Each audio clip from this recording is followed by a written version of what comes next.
How to add sweetness to your life? বলছিলাম যে 11-12-এ biology সাবজেক্টটা কেন নেব? তো 11-12-এ বায়োলজি তুমি কেন নেবে সেটার জন্য তোমাকে বুঝতে হবে যে দেখো, বায়োলজি মানে কি, লাইফের ব্যাপারে, নেচারের ব্যাপারে স্টাডি করা।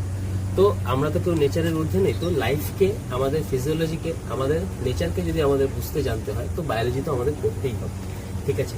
আর বায়োলজিতে মেডিকেল, নার্সিং, ফার্মেসি এই সমস্ত কেরিয়ার অপশনসগুলো ছাড়াও এখন কিন্তু আরও অনেক কেরিয়ার অপশনস আসছে, যেমন বায়োটেকনোলজি, ক্লিনিক্যাল মাইক্রোবায়োলজি, তার সাথে এগ্রিকালচার, হর্টিকালচার, ইভেন ডেয়ারি ফার্মিংয়ে বিটেক বা রিসার্চের অপশন, সেগুলো কিন্তু দিন দিন কিন্তু এগুলোতে কেরিয়ার অপরচুনিটিস, জব অপরচুনিটিস কিন্তু বাড়ছে, ঠিক আছে?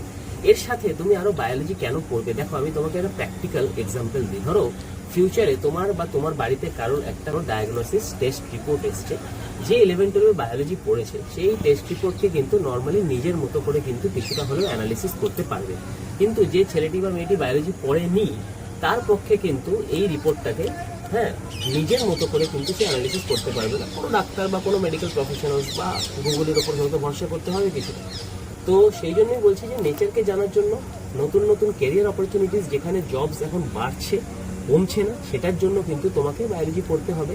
আরেকটা যেটা কারণ, যেটা কিন্তু আমাদের গেম চেঞ্জার হতে চলেছে, যে ডিএনএ দিয়ে ডাটা স্টোরেজের যে রিসার্চটা চলছে, তার জন্য কিন্তু এখন ইঞ্জিনিয়ারিংও আমাদের বায়োলজিটা কিন্তু মাস্ট করেছে। ফার্স্ট ইয়ার ইঞ্জিনিয়ারিংয়ে কিন্তু বিটেকে বায়োলজি পড়ানো হচ্ছে, তার কারণে গোটা সিস্টেমটা কিন্তু একটা সময় পরে ডিএনএ দিয়ে ডাটা স্টোরেজের ওপর দাঁড়িয়ে থাকবে। তো তুমি যদি বায়োলজির ব্যাপারে তোমার ধারণা না থাকে, তাহলে কিন্তু তোমার পক্ষে ফিউচারে হায়ার স্টাডিজ করাটা মুশকিল হয়ে যাবে।